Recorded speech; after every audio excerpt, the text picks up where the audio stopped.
Hello everybody, Mr. E here, and welcome to another episode of Mr. E Talks Movies, the series where I go over movies and I give my own opinions about them.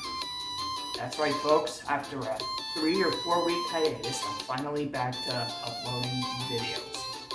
Finals were a pain, but I managed to dig my way out of it, and I should be able to have more free time to make these kind of videos. So, as always, I would like to thank you all for all the support. Make sure you like the video and subscribe, as well as comment down below if there's any movies that you'd like to see me do a video on. And so, let's get started. So here's another thing. I'd like to point out that I'm going to be doing like a little bit of a my own little rating system for the movie I watched, for the movie I talked about. Now, I'm going to put that right here. Now, of course, you got the movies that I really like are all up here, and the ones that I dislike are down here in the middle, in there, neutral. Yeah, chances are I might not do a little bit of this stuff in the bottom one because I'm very easily impressed. So, yeah. Alright, so let's talk a little bit about one of the biggest video game franchises out there, Sonic the Hedgehog. I'm sure everybody here knows what I'm talking about. Very few franchises are able to reach its gravitational pull. It's a big enough franchise to rival that of Mario. It's about a blue hedgehog that likes to run fast, eats chili dogs, and fights robots. Yeah, a lot of people like this, myself included, actually. I've had my fair share of Sonic games growing up. I had a Sonic Classic Collection on the DS. It's kind of like a collection of all the older games. Got a couple other spin-offs on the Wii and DS. We got Sonic Generations on the 3DS. Sonic Lost World and Sonic Boom on the Wii U. Sonic Forces on the Switch. And Sonic Mania and Team Sonic Racing on my brother's PS4. Yeah, I'm pretty familiar with the franchise. Anyway, since the franchise got so big, there eventually went up. They thought, you know what, we should make this as a movie. And when this was first announced, a lot of people started having doubts about this. Like movies based off of video games kind of have like a bad rep of being terrible. But yeah, look at Super Mario or Mortal Kombat and all that. So, yeah, but when Detective Pikachu came out the year before, they I don't know, put video game movies into a new light temporarily. The first trailer for when Sonic, for the first Sonic movie, it had like a very disturbing side design that pretty much everyone didn't like. So of course they changed it and the movie delayed. And when the new one came out, it was a lot better. The movie ended up coming out in March 2020, just before the lockdown started. And I never really had a chance to watch it until I got the DVD for Christmas, that Christmas. And I have it right here. And I thought, well, since the sequel came out recently, I thought it might be a good idea to take a look at the movie's predecessor. I haven't looked at the second one yet. I don't want to... So yeah, I'm not going to be talking about that. Also, it's pretty new, but who wants spoilers, right? Not me. Even though I have a history for spoiling movies in this series so far. I'm sorry for ruining Encanto for you, Mom.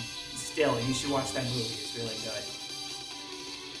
Without further ado, here is 2020's Sonic the Hedgehog. Okay, so the movie starts off with a bit of a prologue. an island somewhere in the universe that looks very much like the Green Hill Zone from the Sonic games. Anyway, we got Kid Sonic there running through the island, and later we're introduced to a character named Longclaw, an owl, and Sonic's basically foster parent, who apparently is completely original and doesn't exist in any of the Sonic games. Longclaw only exists in this movie series and this movie alone. Anyway, Longclaw's talking to Kid Sonic, and she's like, hey, you were running fast again, weren't you? Someone could have seen you, you know?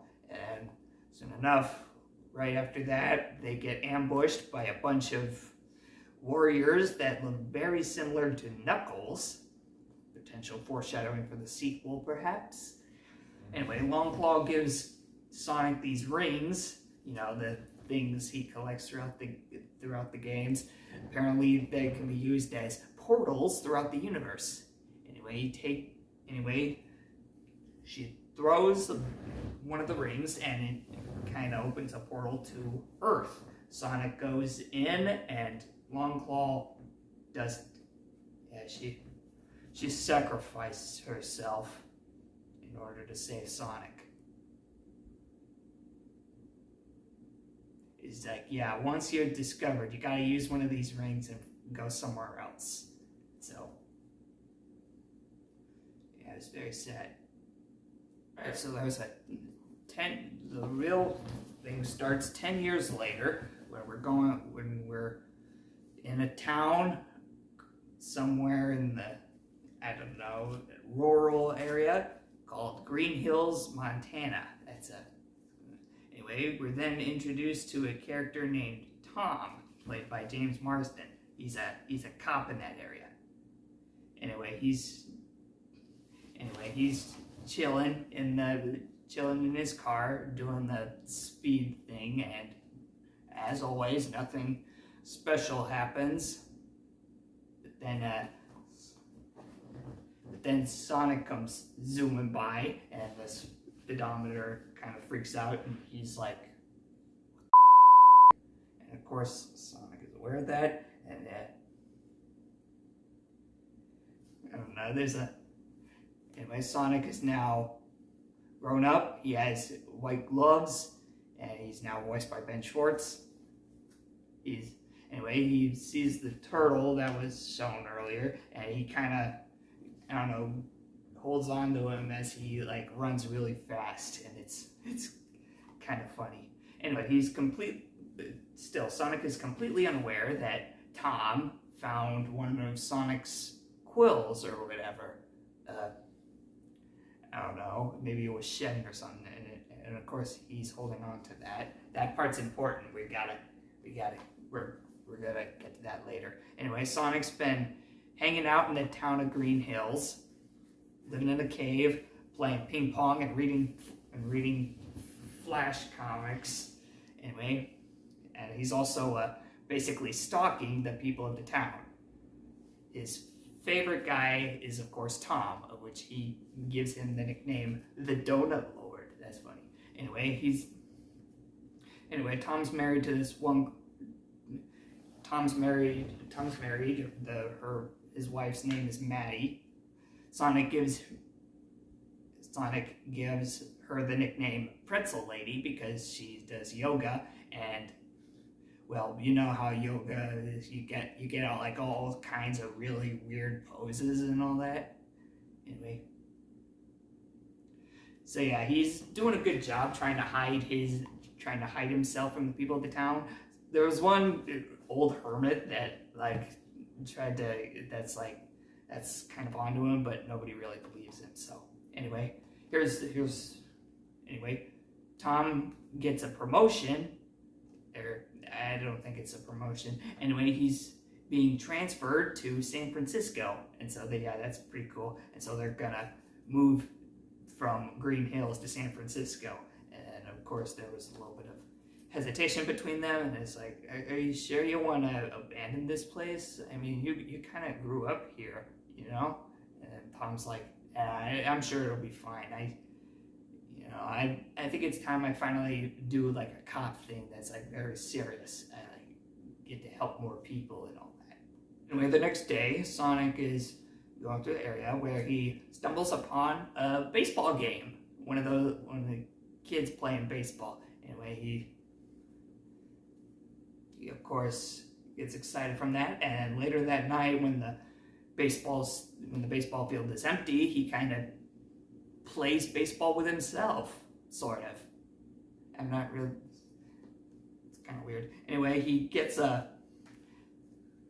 this part's kind of funny, he plays like all the different characters, like the batter, the pitcher, and the guy in the outfielder. And anyway, it's kind of weird playing baseball by yourself. That's kind of weird. Anyway, he gets a home run, of course, and yeah, of course he's like, yeah, I did it, I got a home run, yeah. And then he realizes, yeah, I'm alone, and so he gets really sad. He starts running in circles across the baseball field. He runs really fast. He gets covered in lightning, and at one point when he's running, he gets like a big burst of electricity that's like really big. It like puts it kind of causes like a big blackout across the entire eastern seaboard. And of course, everyone's freaking out.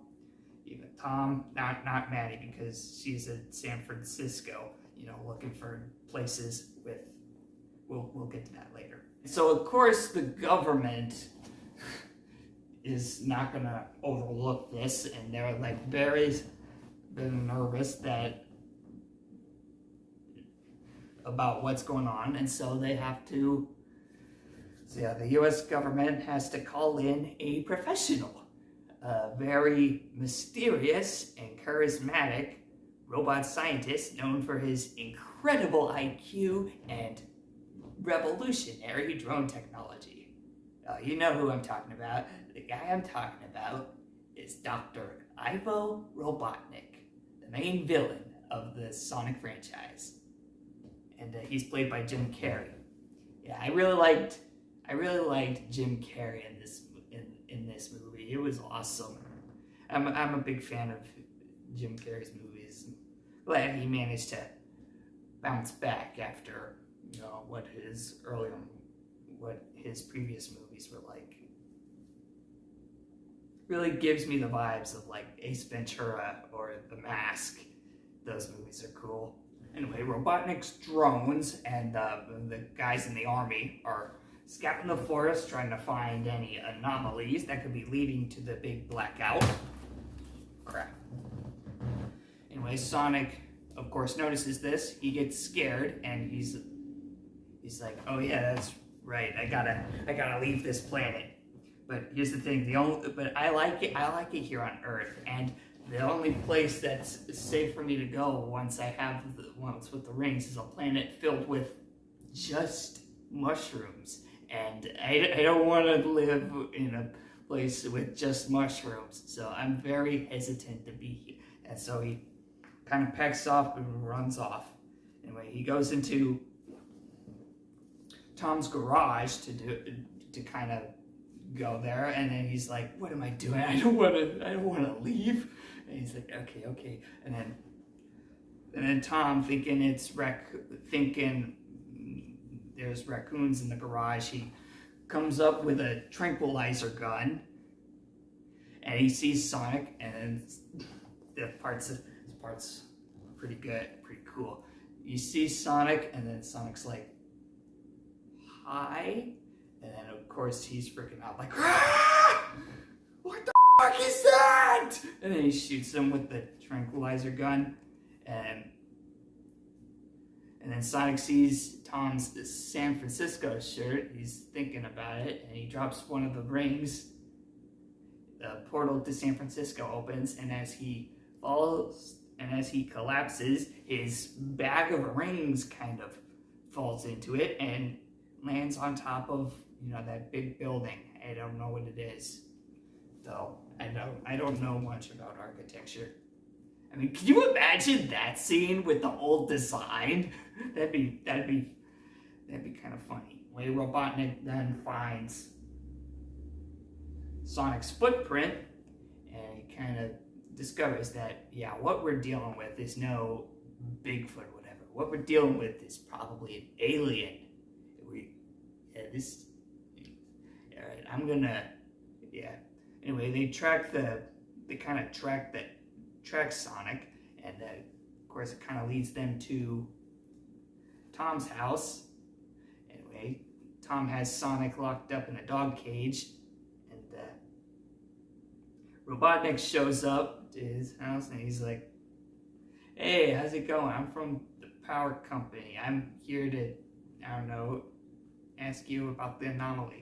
And he's like, "Yeah, whatever, man. I don't think it should be good for you to go into my house or whatever." "Yeah, so what? I'm better than you." Yeah. He's one thing I like about Robotnik is that he's very charismatic and very,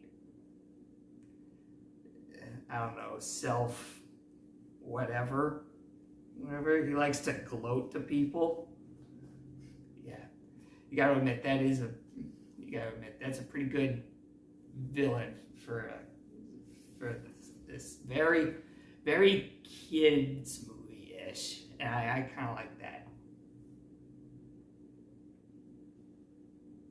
Anyway, Robotnik asks Tom about the anomaly, about, I don't know, that there's an alien living in his house, and then Tom's like, "What? I don't know what you're talking about. I don't have an alien here." And Robotnik's like, "Oh yeah? Well, maybe this blue quill I just found that belongs to you says otherwise. Tell you what, you have 5 seconds to tell me where he is, or my drone is gonna kill you.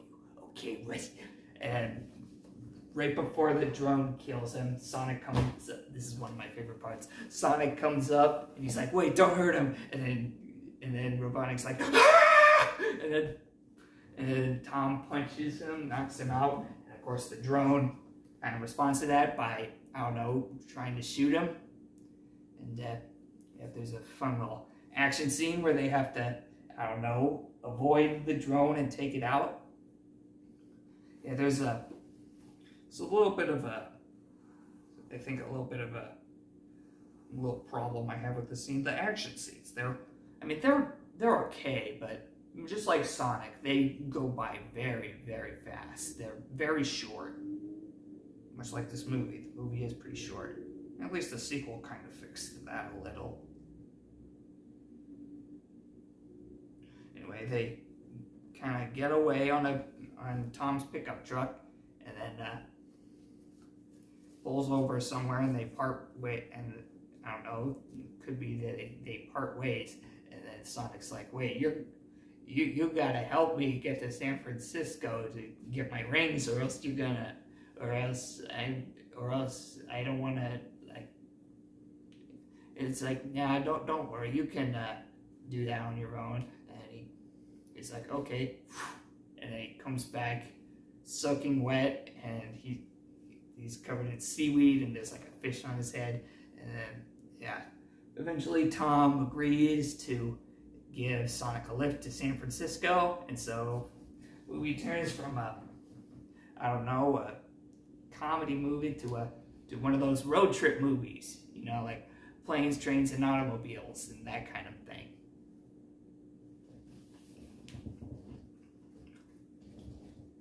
Anyway, that night, they go to a rest stop.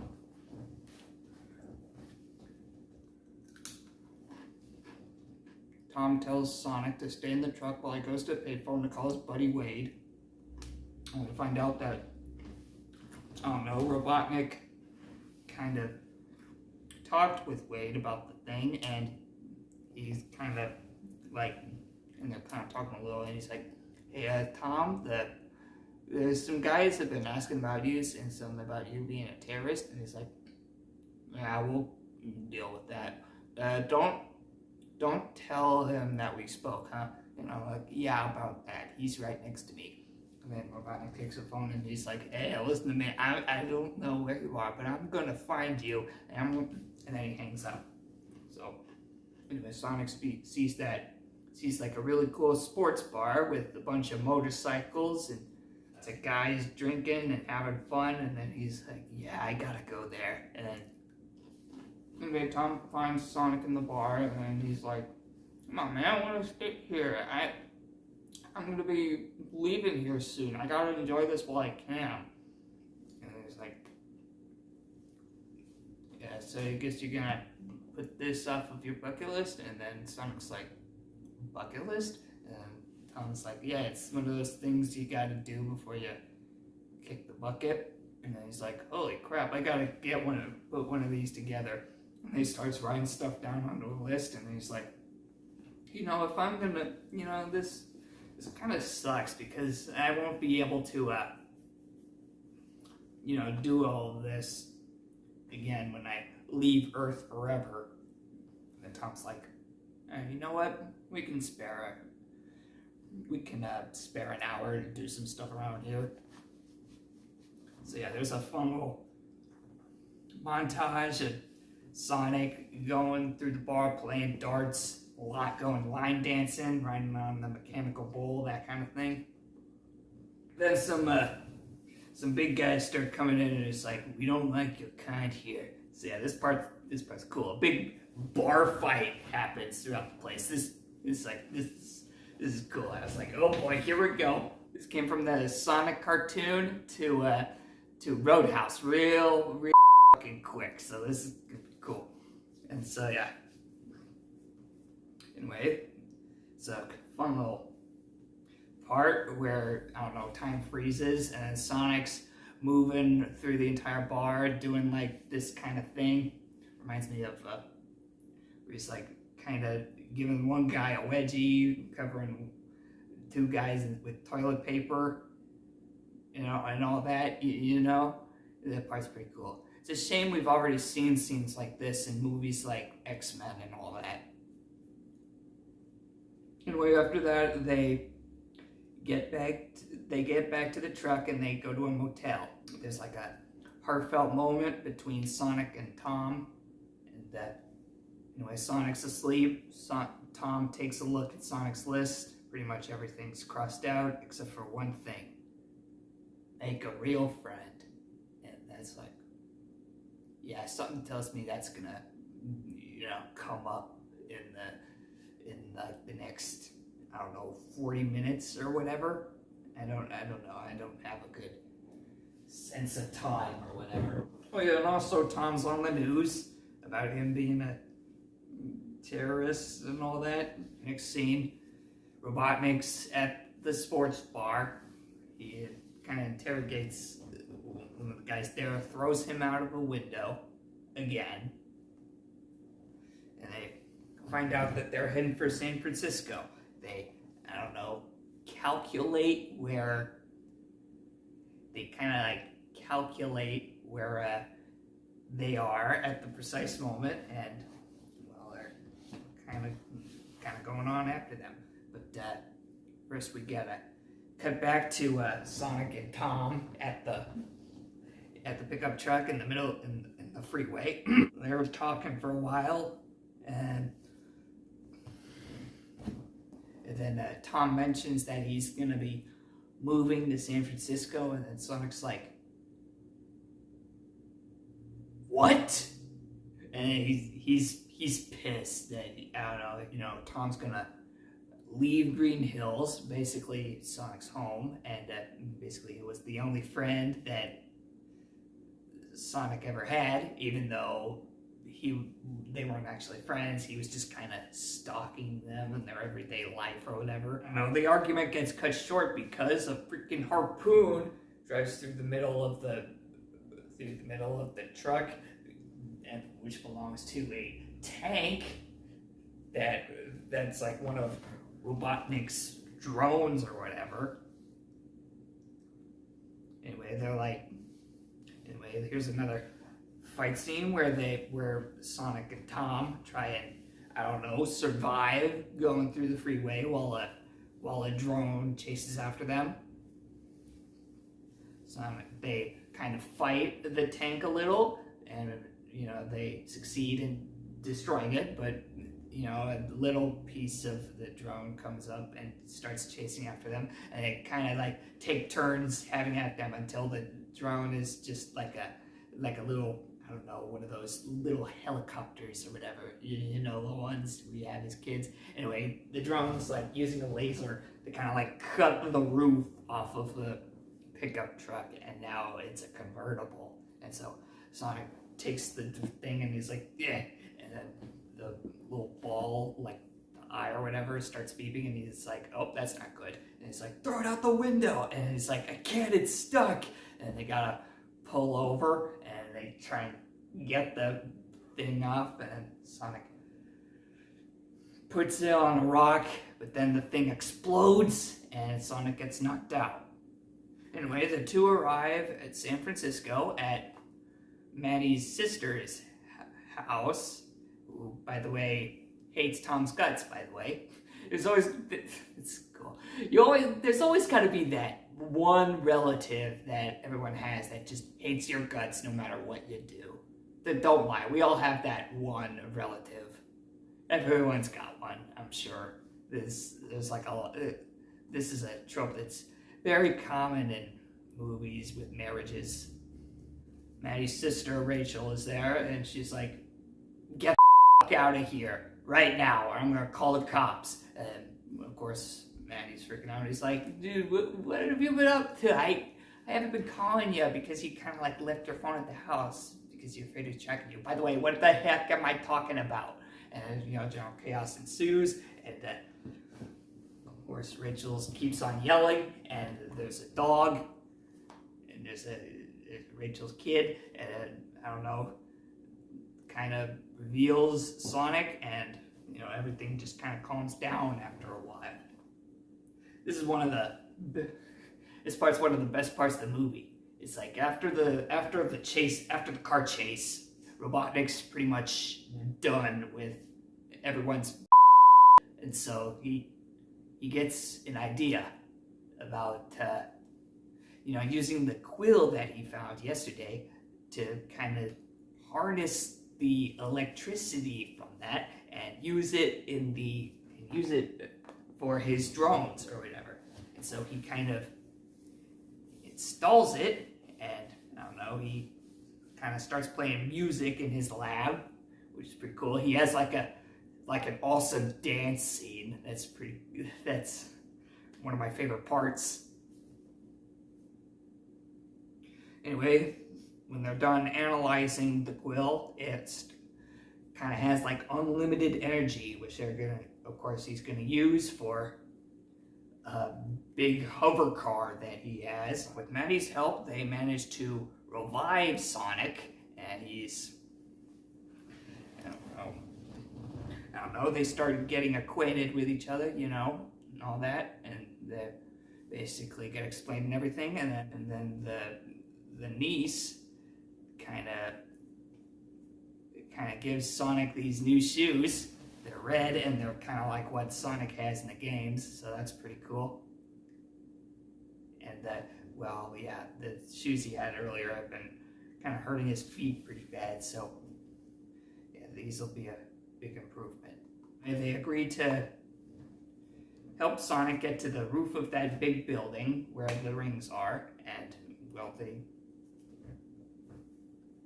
they kind of managed to sneak their way up there without getting much attention to people, though a few complications have arisen, but yeah, you'll have to watch the movie for yourself. I'm not getting into that. Anyway, they go to the roof of the building. He gets the rings, and he's like, all right, time to go to the Mushroom Planet. I'm really gonna miss you guys, And then they're like, we're gonna miss you too. But, the heartfelt moment doesn't last very long, because Robotnik shows up with his drone army and his hover car. He's also got the goggles, and he's also got those goggles.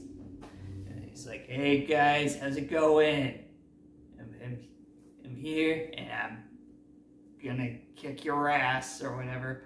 And then he's like, hey, your flying eggs are pretty impressive, Eggman. And then he's like, and I'm like, I called him Eggman. That's good. Well, so begins the big final fight.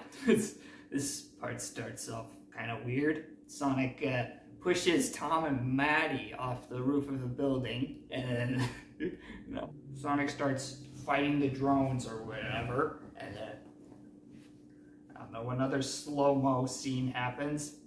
Sonic uses the rings to kind of catch Tom and Maddie as they're falling, and they're transported back to Green Hills. Anyway, there's a chase scene between Sonic and Eggman through the streets of San Francisco, and Sonic also uses the rings to kind of teleport to different areas of the world, like Paris, China, and Egypt, and all that. And there's like another pretty cool part. Of course, Robotnik uses the quill, which kind of,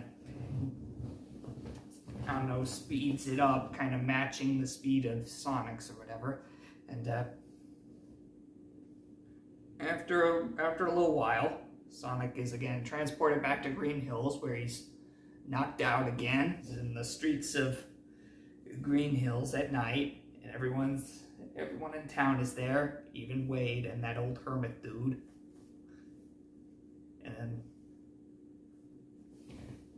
And then Eggman's like, ha ha, I beat you, I won. Alright, time to dissect you and, I don't know, analyze you or whatever. And Tom and Maddie are there, and they're like, hey, can you, not? And then Eggman's like, why would you want to risk your life for that little vermin? And then Tom's like, because he's my friend. And then Sonic kind of wakes up or whatever, and I don't know, he uses his electrical powers or whatever to kind of weaken Eggman's ship or whatever. He kind of does how the Eggman boss fights in the older games work. You kind of just jump on them until the ship explodes. That's basically what happens. And then he takes one of the rings, puts it behind the Eggman, and then he's like, hey, guess what? I'm not leaving this planet. You are! And then there's like a final scene that's like a really slow-mo, visually spectacular shot of Sonic kind of hitting the ship, and it kind of blows up into pieces, and it kind of launches into the ring portal where filled with the mushroom world, and then they're like, yay, you did it, or whatever. And he's like, well, I guess I'm be staying here. And then Tom's like, yeah, turns out I'm not moving to San Francisco. I think I'll be staying here, And he's like, oh, sweet. And then he high fives or whatever. Got to a little time later. Town's, I don't know, bustling like ever. And Tom and Maddie are busy, re-renovating the house because it's got bullet holes everywhere. They're greeted by a visitor, which is the army general, who kind of thanks them for events that never happened. And so he thanks them by giving them an Olive Garden gift card. That's kind of funny. And he's like, oh, by the way, your charges have been dropped or whatever. And oh, cool. So that means we're gonna forget about Robotnik or whatever. Yeah, as far as we know, he doesn't exist. And it's like, oh, that's cool. Oh, by the way, that blue thing that was there earlier, you wouldn't happen to know where it is, would you? And then they're like, nah. And they're like, okay, just checking. Bye. And then he leaves. And Sonic's like, is he gone? Yeah, that's pretty cool. Anyways, in simple terms, they Tom and Maddie turn their house's attic into Sonic's bedroom or whatever. The bunch of the stuff that was in Sonic's cave is there too. Really heartfelt moment. And the movie ends. But not before we see an epilogue scene with Dr. Robotnik in the Mushroom Planet, now completely bald and having a mustache that's a lot more bushier and looks much more similar to the Robotnik that's in the Sonic games. All he's missing now is the belly weight. Anyway, he's there and he's like, yeah, I'm kind of screwed here, but yeah, there's like no resources or anything, but I got the quills, so everything's cool, I guess. All right, and so he's kind of, yeah, the movie was pretty cool. There's a post-credit scene that hints on the sequel with the special appearance of Sonic's sidekick, Tails. More stuff on that later, but for now, that was Sonic the Hedgehog. Really a very wonderful experience, I'd say. A lot of people have mixed feelings about it, I know, but as a man that has been raised partially by these games, I kind of connected with it in some way. And I'm sure many other Sonic fans will agree that this movie is good. Kind of a step in the right direction for video game-based movies. You know, the sequel I've heard is much better than this one, but I'll believe it when I see it. But that'll probably take a year or so. So until then, this was Sonic the Hedgehog, and I liked it, I would say. And so, yeah, I guess that's about it. Thanks for watching, everyone. Don't forget to leave a like, comment, and subscribe. As always, I'll see you next time.